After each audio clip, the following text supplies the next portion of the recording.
इथं करून दिलेला आहे।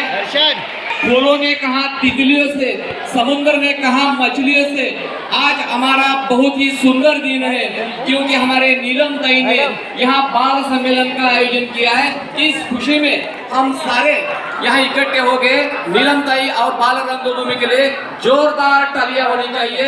एकदा जोरात आपण या बाल रंगभूमीसाठी, बाल संमेलनासाठी जोरदार आपण टाळ्या देऊयात।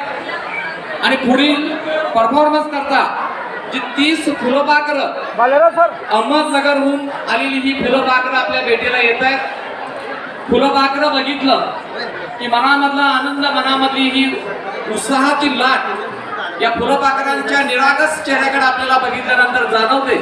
आणि फुलपाखराचं निरागसपण, ते अप्रतिम सौंदर्य आपल्याही जीवनामध्ये डोकावून बघावं आणि प्रति फुलपाखराचा आनंद आपल्याला जीवनामध्ये वेचता यावा, ते आनंदाचे क्षण आपल्याला टिपता यावे म्हणून जीवनाच्या बागेमध्ये आपण मनसोक्तपणाने फिरलं पाहिजे, हुंदडलं पाहिजे।